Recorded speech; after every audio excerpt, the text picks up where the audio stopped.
This conference will now be recorded. Good morning, everybody. Happy St. Patrick's Day. Peggy, I saw your note there. Good morning, and I hope you're feeling better today. Welcome to another EcoFoci seminar series. This is part of our Spring 2021 series. I am Heather Tabasola, and Jens Nielsen is the co-lead with me for this series here. This is part of EcoFoci's biannual seminar series focused on the ecosystems of the North Pacific Ocean, Bering Sea, and U.S. Arctic to improve understanding of ecosystem dynamics and applications of that understanding to the management of living marine resources. Since 1986, the seminar has provided an opportunity for research scientists and practitioners to meet, present, and provoke conversation on subjects pertaining to fisheries oceanography or regional issues in Alaska's marine ecosystems. You can visit the EcoFoci webpage for more information at www.ecofoci.gov or .noaa.gov. So again, we sincerely thank you for joining us here today as we continue this all virtual seminar series. You can find the speaker lineup via the One NOAA seminar series and also on the NOAA PMEL calendar of events. We are here in March of this year at 10 a.m. on every Wednesday. And if you missed a seminar, you can catch up on PMEL's YouTube page. It does take a few weeks to get these posted, but all seminars will be posted. Please double check that your microphones are muted and that you are not using video. And during the talk, please feel free to type your questions into the chat. Jens will be monitoring the questions, and both Bonnie and Calvin will give their separate presentations this morning, but we will address all questions at the end. But please feel free to type them into the chat, and we'll make sure we go back and address those. So today, I'm really excited to introduce Dr. Calvin Morty and Dr. Bonnie Chang, and we're going to take a dive into the Chukchi Sea nutrient cycling. Both Bonnie and Calvin are nutrient chemists at the University of Washington Cooperative Institute for Climate, Ocean, and Ecosystems here in Seattle, Washington. Calvin carries out several projects at PMEL, including running the Nutrient Lab, working with the GoShip Repeat Hydro Program. He's also the co-lead with my other program, the Innovative Technology for Arctic Exploration, and is also, of course, part of our FOSI family. Bonnie joined Seacoast in the fall of 2013. She's interested in understanding how microbes in the ocean use nitrogen, an essential element for life. And I really like this fact, Bonnie. I took this out. You can add more later. But I like that she's worked in every ocean on Earth, has crossed the Arctic Circle once, the Antarctic Circle twice, and the equator 4 times while being on research ships. 5 times now. Oh, yeah. 5 times. One more last year. I think that's pretty cool. And with that, I am going to let Calvin start off, and Bonnie and Jens will all go off video. So this is we're going to take you through nutrient cycling in the Chukchi Sea. So I'll go first, and then we're going to have a little technology glitch, and we're going to give it over to Bonnie. Sometimes my internet kicks out, and if it does, it'll just take a second for me to reconnect. So this is a map showing patterns of flow in the Chukchi Sea. Most of you are familiar with this. There's flow to the west that goes through Harold Canyon, flow up the middle through the Central Channel, and to the east is the coastal current that kind of hugs the coast. And EcoFoci maintains the 3 main mooring sites, C1, C2, C3, on the Icy Cape line off of Icy Cape, Alaska, C2 being the primary mooring there. And when we think about the Chukchi Sea and production in the Chukchi Sea, there's a few things that we know. We know that primary production is limited by light and the supply of inorganic nutrients, and that the primary limiting nutrient is nitrate and ammonium, is nitrogen, nitrate and ammonium. And in the Chukchi Sea in winter, most of that is ammonium gets converted into nitrate, as Bonnie will show you later. So in the winter time, as we're setting up for the spring bloom, it's primarily nitrate that we're interested in the Chukchi. At least that's a pretty good assumption. The nutrients are largely consumed in the summer and then replenished in the winter. So we're going to look in this talk mostly at the winter replenishment. And about 40% of the flow coming up through Bering Strait passes the Icy Cape line. And it takes 4 to 6 months, depending on the winds, to get from M8, which is in the northern Bering Sea, up to the icy Cape line. So we have some unknowns that we know about. The past literature has shown that the pre-bloom nitrate concentrations, and this is kind of what sets the stage for overall production of the spring bloom. Or do you have a lot of nutrients to support production or not? So the literature values of pre-bloom nitrate vary by about 50%. And that means when you estimate how much carbon you have, it varies from 30 to 70 grams of carbon per meter squared per year for that spring production. Now this is a flow through shelf, so in summertime you're bringing in some new nutrients, but also in summer the nutrients tend to be depleted through the upper water column as a result of early production. So the unknown is, what is this seasonal and interannual variability of inorganic nitrogen? Is it really plus or minus? Is it really vary by 50%, or is there other things that might be driving that uncertainty in the literature? And then so a recent publication from Lewis et al. Shows this trend of primary production in the Arctic. Now this is for the entire Arctic. This plot that's in the upper right, but this also is a similar trend in the Chukchi Sea. And what is the changes in nutrient supply that might be driving this? And the argument in Lewis et al. Was that it was a result of changing nutrient supply. So are we seeing increased nutrients coming up through Bering Strait? What's that matches this trend? So that's another question. So in this talk, I'm gonna provide you evidence on the first bullet point of what is the interannual variability, and the second bullet point is currently being addressed by Noel Pelland, and we won't get into that today. So right now the goal is to better understand the physical and biological processes that control the seasonal interannual variability of nitrate in the Chukchi. I'm going to present some of these physical processes, and Bonnie will step in later and talk about some of the biological processes.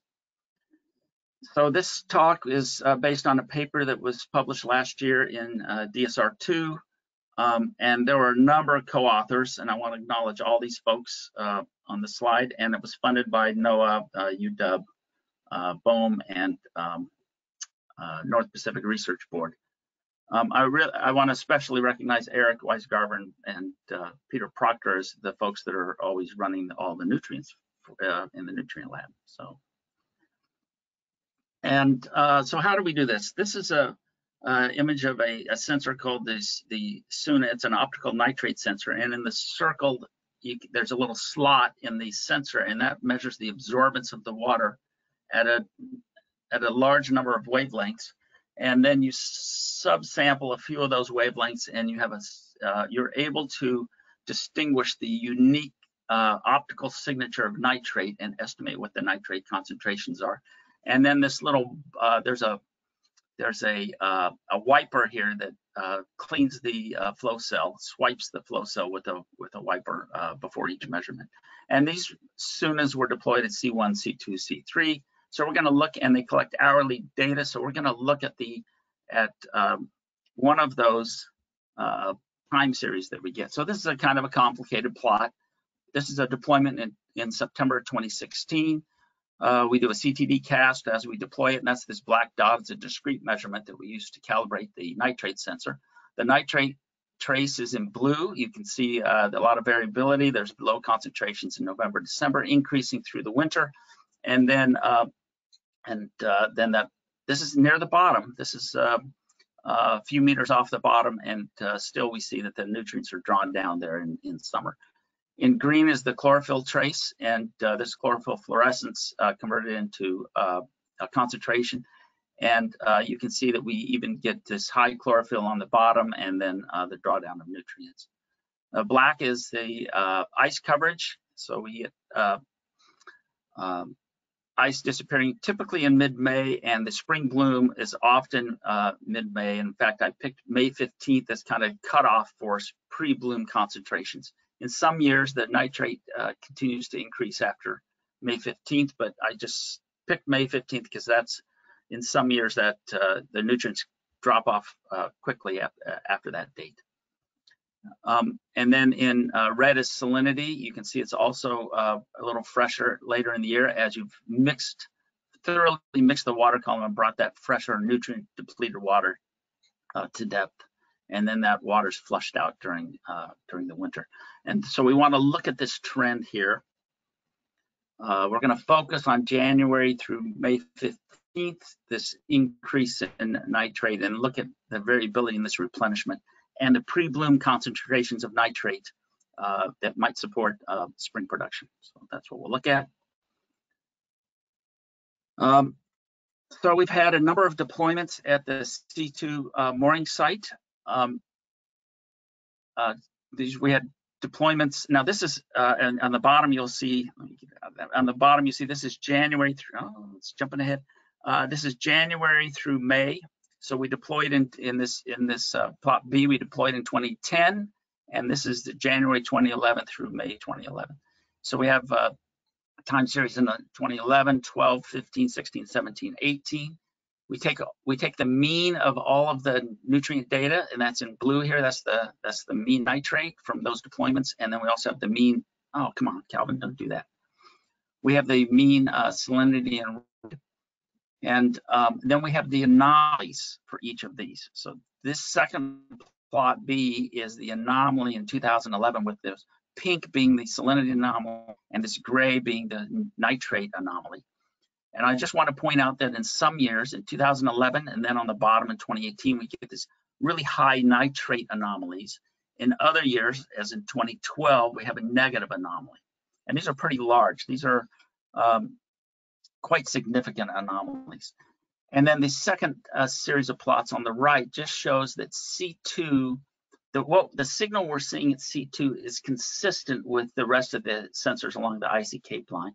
So the top three panels here are from the 2017 deployment, C1, C2, and C3.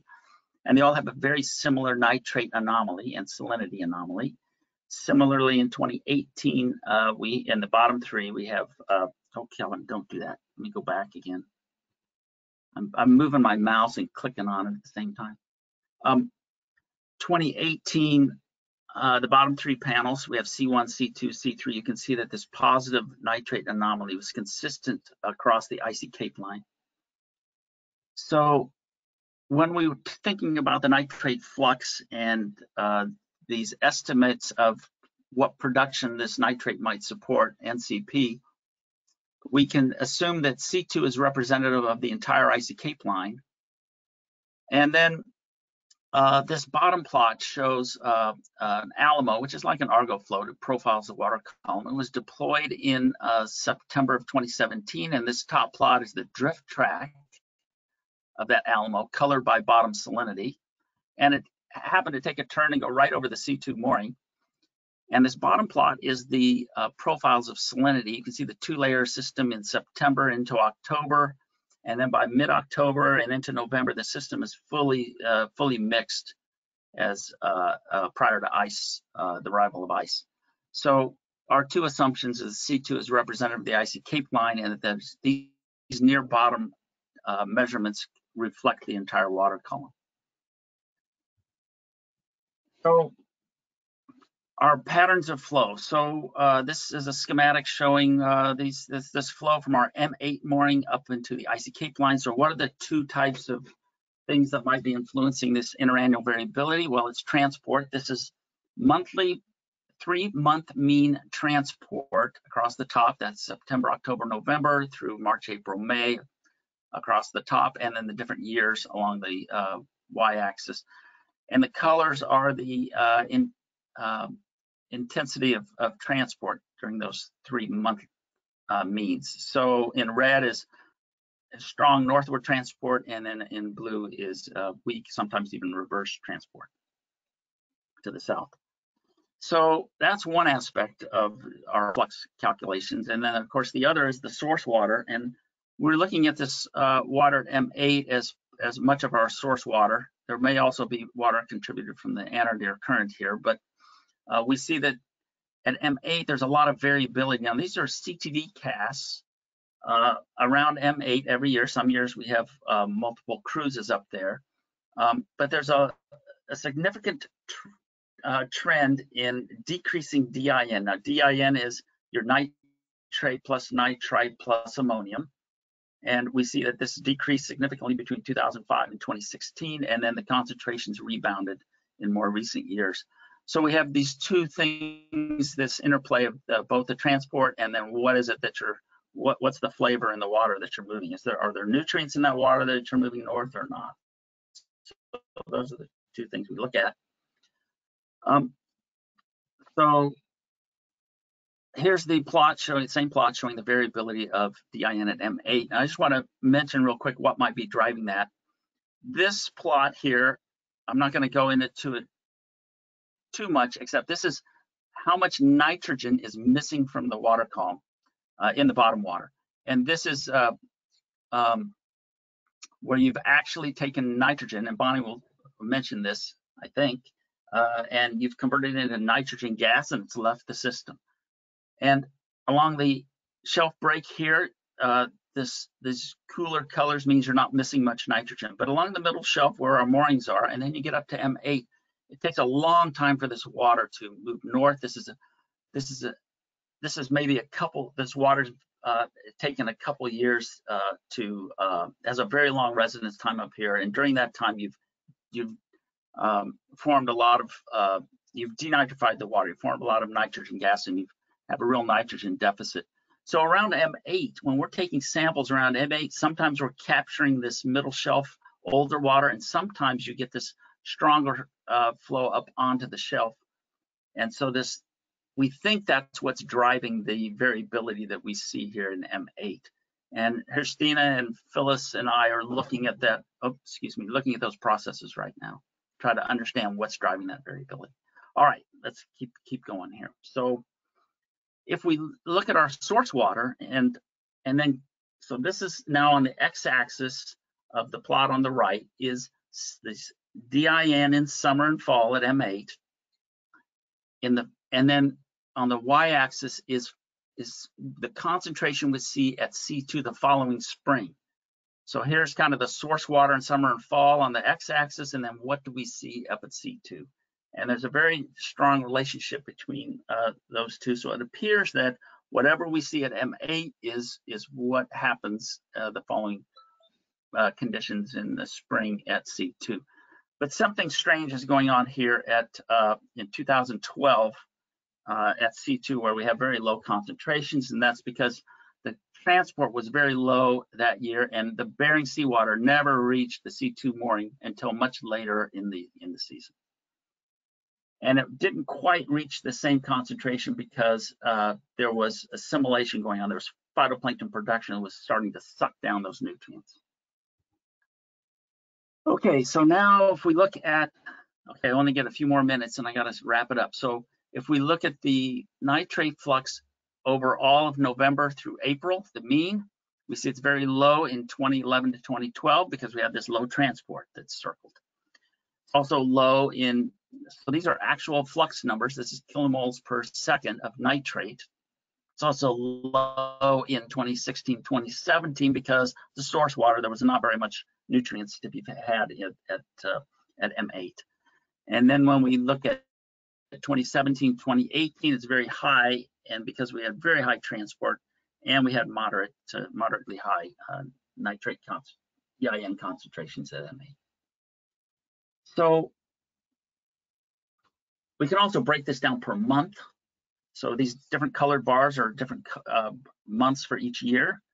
And we can see that from November to April, on average, it was 3 kilomoles per second of nitrate coming up through this C2, through the icy Cape line. But in a couple of years, we had very strong nitrate flux through icy Cape line, and that's because we had this high transport and moderately high concentrations in that source water at M8. So we were pumping that high nutrients up through the icy Cape line during that time. And then in May, that's the dark green bars on the right hand panel. And generally the flux is higher in May as that Bering Sea water has reached the icy Cape line in all instances.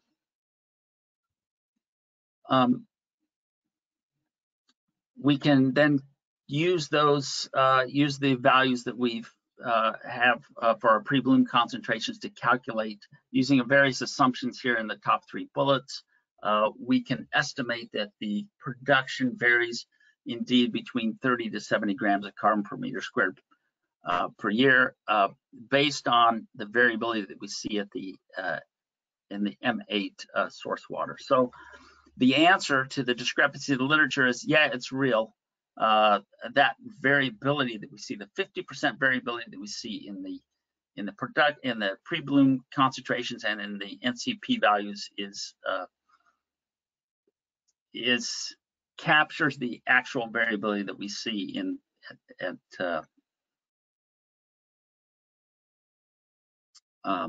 M8 and then at C2. So, but here's the figure that shows these nice comparison between M8 and C2, and I totally am a big fat liar because that's not exactly what happens. In some years, the nitrate concentrations continue to increase after May 15th, and this might be because we have different water types coming in, or because there's other biological processes that are adding nitrate to the equation. So Bonnie's going to talk about that. So that's it for me. Awesome. Okay, thank you, Calvin. And if you want to go off camera, and then I'm going to swap over to Bonnie.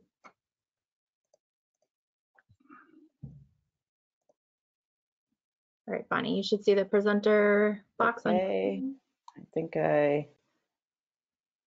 so am I sharing my screen now? Yep. How's this working? Yep. Perfect. Yeah. Great. Okay. Okay. Thanks, Calvin. Let me see how I keep that. Okay. That was great. So Calvin already did a lot of the introduction explaining why we're doing this. Right, same thing. So Calvin talked a lot about the physical transport of nitrate, but what's interesting is just like on the Bering Sea shelf you saw with the variability and the denitrification, also there's going to be interactions with the Chukchi shelf as it goes across, and the water interacts with the Chukchi shelf, and that causes modifications to the water before it actually goes on to the main Arctic Ocean. So what are these processes affecting nutrients? These are biological processes, by the way. And when I say nutrients, for this talk, I specifically am going to be speaking about nitrate. That's by far and away the majority of all biologically available nitrogen in the ocean is as nitrate. So that's why it's really important to talk about that specifically. Anyway, so on the y-axis here, I have this oxidation state, which is not important to think about, only that it's interesting to think about the transfer of electrons, that is to say, energy in the system as all of these transformations are happening. So that's how I like to think about it, but it is not necessary to think about the redox state here. So nitrate, one of the major processes consuming nitrate, Calvin already talked about some of this, assimilation, just uptake by phytoplankton, and they reduce it and take it in and convert it to organic nitrogen, and then that can be remineralized to ammonia, which can go on and be taken up as well by assimilation. Also, this ammonia can go on and be oxidized by nitrifying microbes. This is an energy yielding process. They use it to fix carbon. So these guys are using it as a nutrient and use light to fix, they use light as an energy source to fix carbon. They're in the surface waters. These guys use the oxidation of ammonia for energy. They also fix carbon. These guys rule in the deep ocean, dark. These guys rule in the sunlit ocean. These guys also need to assimilate a little nitrogen, but it's a very small amount.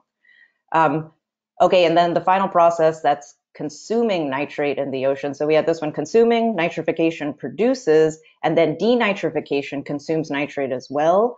But it is a very specialized process. It has to be, it only occurs in places where there is no oxygen. So in the absence of oxygen, these guys are heterotrophs. They continue eating organic carbon, but there's no oxygen. So they use nitrate to breathe. Basically, they use that oxygen on nitrate to oxidize organic matter. That's how they get energy. And then they end up reducing this stepwise to N2 gas, like how Calvin was saying, and that ends up, this is basically inert. There's only one process that can take this back to something that other biological things could use. That's nitrogen fixation. Not going to talk about that in this talk. So this is all the processes we're going to talk about today. Okay, so referring to the title, what's the new technology? The new technology is this Ité in situ incubator, which was built by McLean Laboratories and is the brainchild of Calvin Morty. And here's a picture of it being recovered in Hood Canal. Basically, it takes 48 samples and then it can poison, can take up to 48 samples, and then it goes and sequentially poisons them at time points. And so you're basically like sacrificing samples at time points.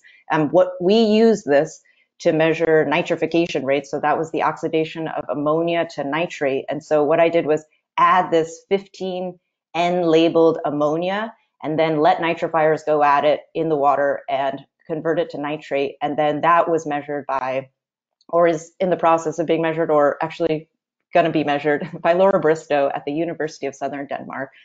She's one of the co-authors here today. And I'm sorry, I skipped past that title slide. Laura Bristow and Julie Granger are both co-authors as well here. So we deployed this in the Chukchi Sea, 2019 to 20. Also in Hood Canal, this also looked at nitrification, looking at the effect of ocean acidification on nitrification. So I have some interesting data from this. And then now this one is an ongoing, haven't recovered it yet. But so we don't have any data from this quite yet. So actually today, what I'm going to talk about is old technology, but using this old technology, we got new insights. So this is actually Dave Butterfield's remote access sampler, also built by McLean Laboratories.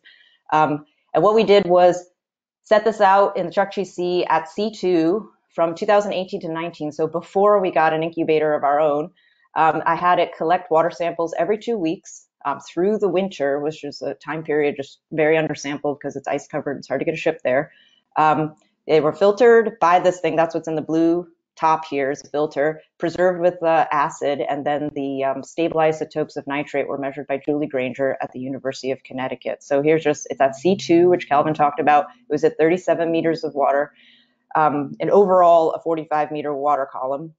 And a special thank you here to Sarah Donahoe and Catherine Burchak, who there was a third person, actually. I realized this morning I didn't know who that was, but that third person, thank you so much. I know that you guys did a lot of work upon the recovery of taking all the samples out of it. Okay, so looking at some hydrographic data from that year that it spent out on the C2 mooring, there was lots of other instruments out there. So this top plot, temperature and salinity, temperatures in black. You can see basically what happens is early December, it goes down to freezing temperatures and you start forming ice. And you can see that the salinity, which is in this kind of like orangey color, you can see you've got brine formation during this time. So that's what's indicating to me that you probably have ice formation. And then suddenly right here in early February, it drops off. So that's from a sensor continuous data. This is from the RAS, the remote access sampler. These are discrete data points. So this is the every 2 weeks. Well, I guess I didn't do every 2 weeks here. It was like once. Well, anyway, forget the interval. I took the discrete samples over the course of time, and you can see first nitrate, which Calvin already talked a bunch about. You can see that it increases. We have this very distinctive increase right here when the ice starts forming, and then we got bumps and wiggles, and then we come to the end. Then ammonia is interesting. It goes down. It has a big decrease right at this very same time that nitrate has this big increase. Bumps and wiggles that are kind of the mirror image, in my opinion, of nitrate. So that's interesting. Okay, so then I'm going to show you the isotopes. But before I show you the isotopes, I'm not really sure what everybody's speciality is here. I just want to give you a little primer on just how do we talk about isotopes and nomenclature. Everybody who knows about this can just go get a cup of tea right now. Nitrate has two isotopes, the N and O isotopes. Let's see, where's my pointer? Okay, there it is. Nitrogen, two isotopes, N15 and N14. They're both stable. These are not radioactive isotopes. They're stable isotopes. 14, as you can see, is the abundant one. This is the rare one. And then oxygen has the same thing going on, but 3 isotopes. So the interesting thing about this is that the reason why we're looking at this is because isotopes trace biological processes, because I said that backwards, which is that biological process, we say they fractionate the isotopes. They do not take it up in the ratio of the starting pool. So if the ratio was 99.6 to 0.4, assimilation, when it consumes it, might take it up at, say, I'm gonna go wild and just say it's like 50-50, you know, so that it changes the ratio of isotopes in the starting pool, and you can see that and trace processes based on this change. Okay, the way we talk about it is we use this del notation because we actually use isotopic ratios. Our eyeballs would go blind because we'd be looking at 0.00001% change. So instead what we do is turn this into, or not percent, ratio change, but what we do is turn this into a del. It's a per mil is the unit. So instead of percent, we do per mil per 1,000 basically, because that's how tiny these changes are. And so I'm going to be talking about the del N15 of nitrate, the N on nitrate, and then also the del O18 on the oxygen of nitrate. Okay, so I don't talk about 17. That's all. So when I say that it's increasing, when I say the del N15 is increasing, I'm saying we're enriching the rare isotope, enriching 15 relative to 14. And when it's decreasing, we're depleting, less 15 to 14 ratio, a lower 15 to 14 ratio. Okay, most biological processes, by the way, deplete. They usually prefer the light isotope. So anyway, let's look at the actual data now. So here's the data that goes with that. That's the del N15 of nitrate, is in purple, and the del O18 of nitrate is in orange. And the first thing that jumps out at you, well, it jumped out at me, is that right here during this brine formation time or ice formation time, I guess I've been thinking about it as a brine formation time, but you can see that there's quite a distinctive change in the isotopes that go along with this change in nitrate concentration. And then same thing, things go along with bumps and wiggles, and then right at the end, they both are enriched together. All right, so in order to figure out what the heck's going on here, I got to tell you a little bit about how do these processes that I first talked about in the beginning, how do these affect the nitrate isotopes? Okay, so what we're looking is in N and O isotope space. This is the del O18, so the oxygen on the nitrate, and then this is the del N15, the nitrogen on the nitrate. And I just want to tell you that assimilation, uptake by phytoplankton, and denitrification, that's that nitrate reduction to N2 gas, they actually both, the fractionation effects for both nitrogen and oxygen, they're equivalent. They're fractionating them, like they are preferring taking up the light isotope, but they're doing it proportionally. So if you were to plot this, as the nitrogen is consumed, it enriches both of them. It's preferring to take the light isotope. However, it's doing it similarly to both of these isotopes. So if you see it on this plot, it would go along a one-to-one line. Both assimilation and denitrification would drive it in that direction.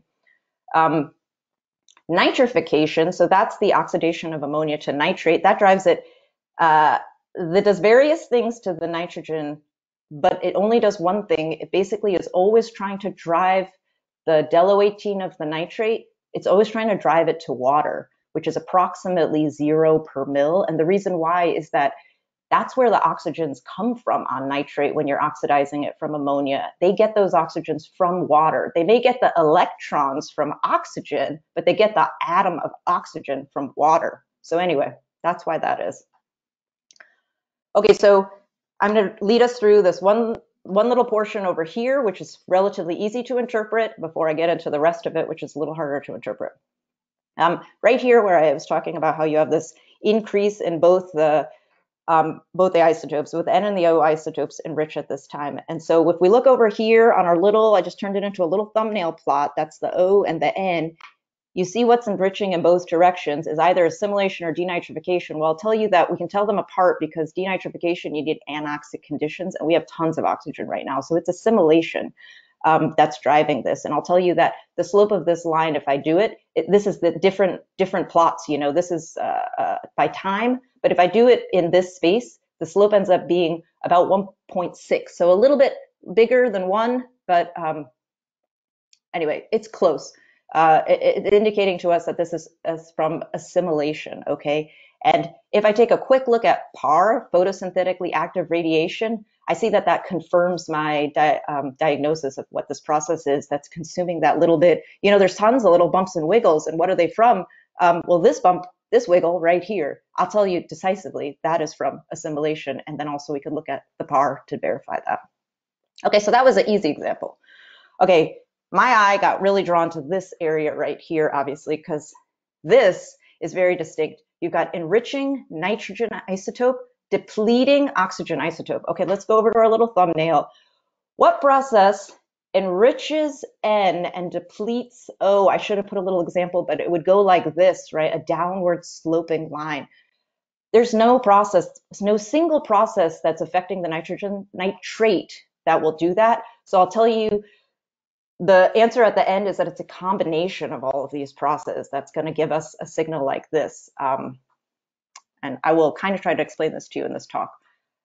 So this is an unusual thing, except that it's not the first time. I'm not the only one to have observed this. Okay, so let's look at some previous work that's been done actually in the Chukchi Sea over June or July. So this is important because I'm looking in the wintertime because I was just curious to see what goes on in the wintertime. Very little data.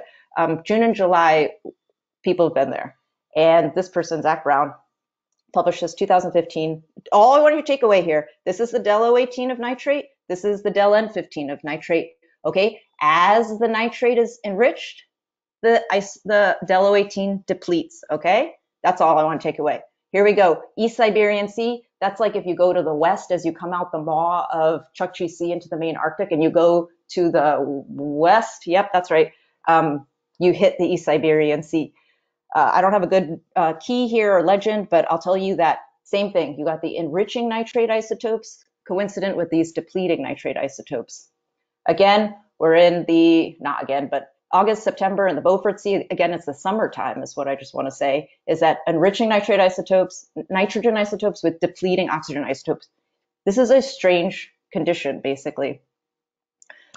Okay, I do not have time, so I didn't even try to make this figure understandable to you guys because I knew I wasn't going to have time to really explain it. But the explanation that has been cultivated over the course of, and actually it doesn't include Julie Granger's work in the Bering Sea in 2011 and also Moritz Lehmann's work in 2005 in the Bering Sea, but this has been a cultivated idea that it's all about sedimentary reprocessing of all this nitrogen. So all I just want to say here, and we can talk about this one-on-one later on if you want, is that in the benthos, in the sediments, we'll just go through, you've got this partial nitrification, got ammonia coming up from the sediments for organic matter remineralization. It's oxidized to nitrate, but only some of it. That's why it's partial. And then some of this ammonia diffuses and gets nitrified to the water column. And then the nitrified nitrate gets denitrified. The sum of it all, heavy nitrogen, light oxygen. That's the net takeaway from this, okay? We could talk about this later if you want to know more details about it. I didn't tell you anything about enough details to explain this diagram.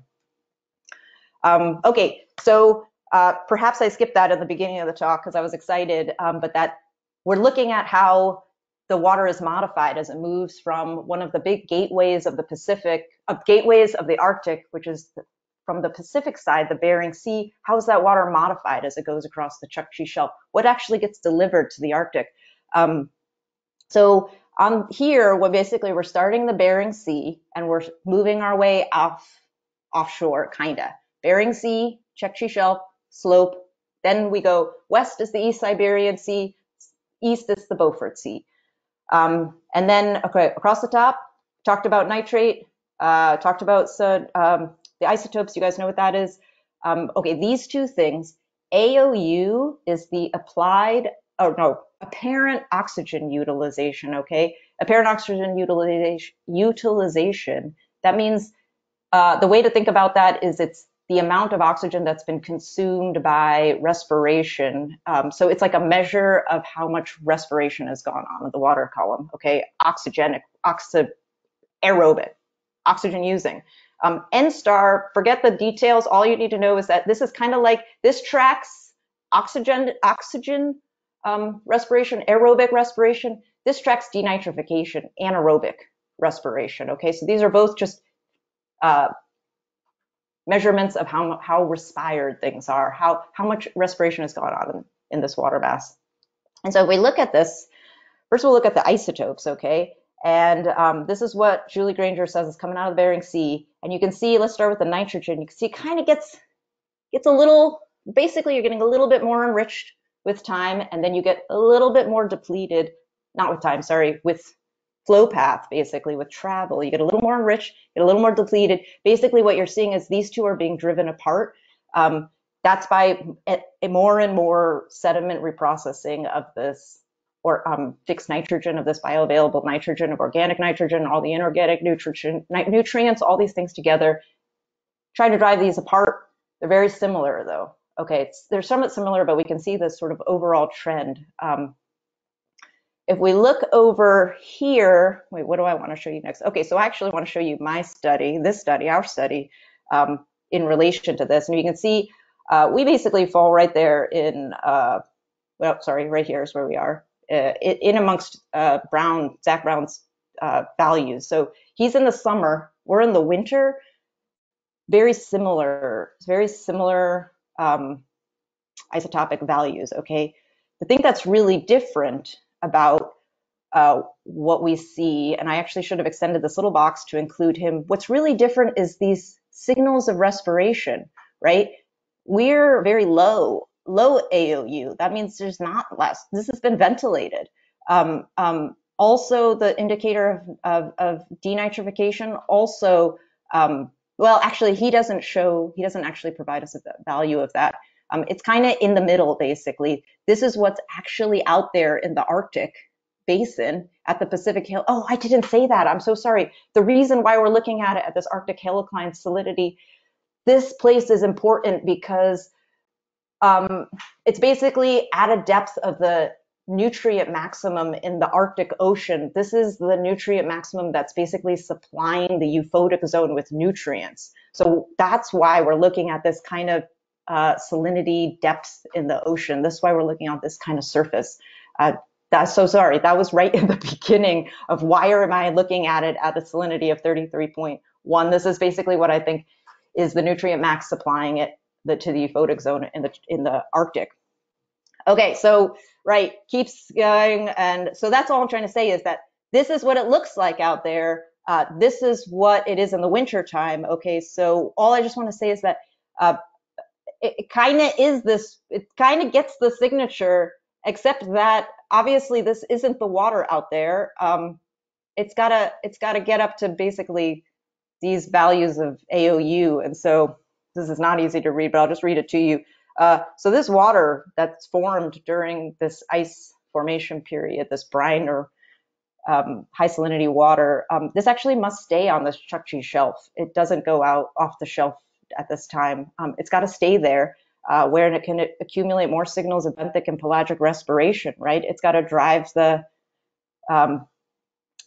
you've got to get this value to these values. So it's not very different, but it's a little different. And then you got to get these values up to these values as well before heading off shelf.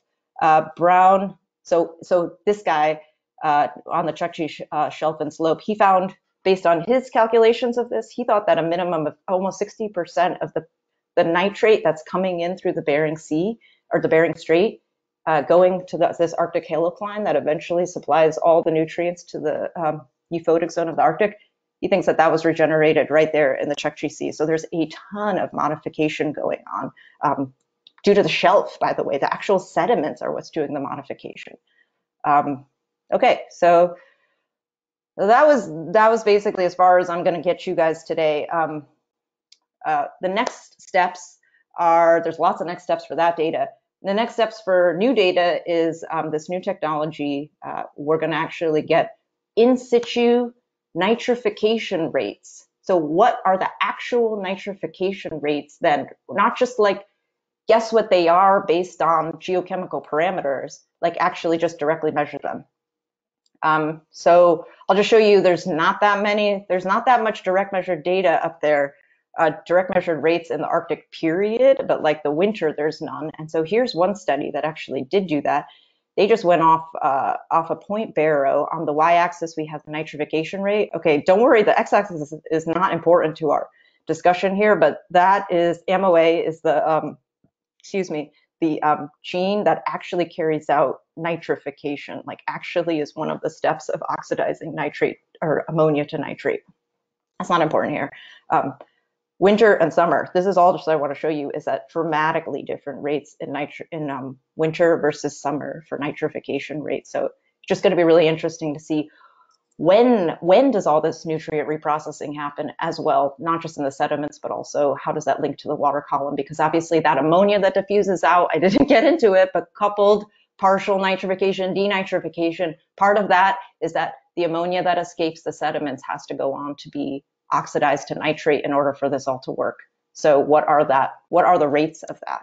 So, okay, so I think that, yes, that is it. I am done presenting. And is everybody still there?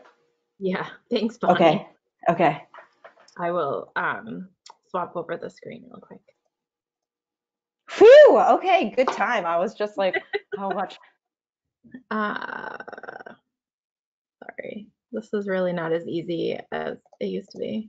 Oh, gee, there's all these chat questions. I didn't see a single one of them, thank goodness.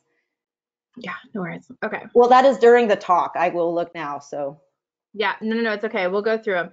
So we have about 7 minutes until 11. And Libby, yes, I always do this for everybody in seminar because you can't virtually hear it.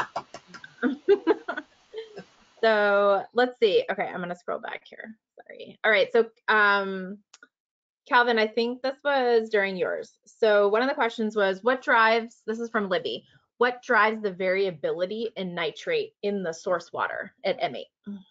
So I showed a little of that with the plot that showed the denitrification that goes on around M8 of whether you're pulling in this middle shelf water or whether you're getting slope water that comes up towards M8. So that's the study that we're after right now to try to explore that. And Phyllis is believing that it's the strength of the slope current that kind of determines whether that slope water is getting all the way up to M8 or whether you're getting more of the middle shelf component. Thanks. All right, I'm going to swap to a question from Bonnie, and this is also from Libby. What organisms are responsible for the modification in the sediments? What organisms are responsible? Okay, that is, it's all microbes, first of all. So, and then at that point, I guess, I'm not exactly sure. They're microbes, and then the denitrifiers and the aerobic respirers, and they're almost all bacteria. And then I know that nitrifiers, the big splash on the scene was that archaea are actually doing most of the nitrification. So like a totally even separate, you got eukaryotes, prokaryotes, and now the prokaryotes divide into bacteria and archaea, and that's a really big deal. They're closer to like eukaryote. Okay, I shouldn't go there because I don't know this, but I think, is that the question? And then there's specific ones like Pseudomonas denitrificans and stuff like that, but I'm not too up on those details like that, but was that the answer that you were looking for? Okay. Libby, you can chime in if that's what you were looking for. She Great. says, yep. Okay. Good. Great. Thanks, Libby. Okay, I'm going to jump back. Calvin, this was a question from Darren. Could you also look at the other DBO sites to further constrain the source water? Yeah, things get complicated if in winter things are a little easier and we don't have measurements at the other DBO sites, because in spring and summer then you complicate things because you've got active production going on, so you're sucking down the nutrients at the same time they're being recycled, and you're also injecting more nutrients into the system. So I was just looking at winter to try to simplify the situation a little bit. But we don't sample along the DBO line for the most part during, except for the summer season. Darren says, gotcha. Thanks, Calvin. All right, Jens, did I miss any questions? No. I don't think so. There was sort of two together from Libby, but I think they were both covered, right? I think so there was too. One. I'll just make one other pitch. Libby has been looking at benthic processes, epifauna, infauna, how much oxygen demand and respiration is going on in the sediments. This kind of ties to what Bonnie's getting at, is looking at the rates of respiration and influence that it has on isotopic signatures.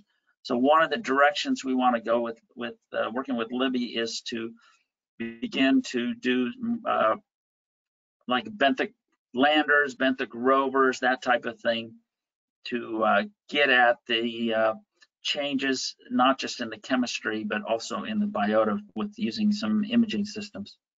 So something we want to expand more of our benthic work anyway through the RPA is what we're thinking. To the Recruitment Processes Alliance, for those that maybe don't know what the RPA is. I think there's also data on meiofauna respiration from some of the Asgard cruises, or I think Sarah Hardy's group, that might be relevant for some of your stuff, Bonnie. Maybe. Awesome. Okay, if we have no other questions, it is 10:58, and I will just remind everyone that we are back here again next week for another FOSI seminar, and that will be at 10 o'clock, and reminders will go out. So thank you everybody for joining us today, and thank you to Bonnie and Calvin for talking.